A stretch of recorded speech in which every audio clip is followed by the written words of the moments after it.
women of Rwanda who survived the genocide. And we started doing research. I remember once we were even at a meeting like this where they were witnessing what they had gone through.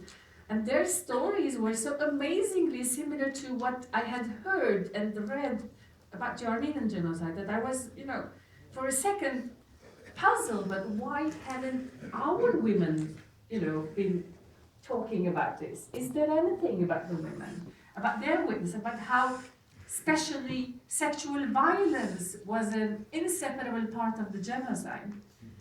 And that was my journey, and you saw, I don't want to go into details, but it took us a very long time, long research, in order to realize in the middle of the whole thing that, God, I'm going door around and looking for survivors, but there's this lady, my grandma, that I don't even think about it.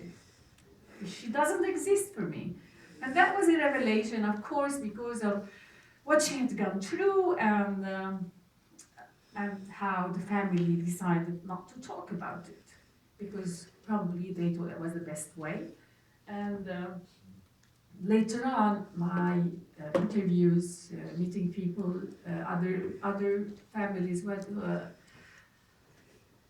grandmas or relatives in the same situation told me exactly the same thing. Everybody agreed that the best thing was not to talk about it because it would hurt so much.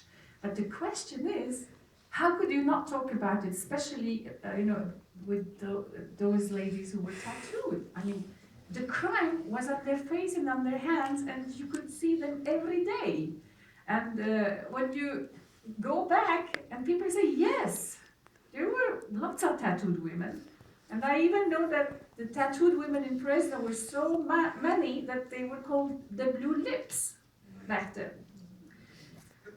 And that brought me to Fresno, and then I made the interviews. But unfortunately, I haven't been using that. It's going to be new material for a coming film. But this is how the journey started. I don't want to go on talk more because I can talk. But do you want to say something?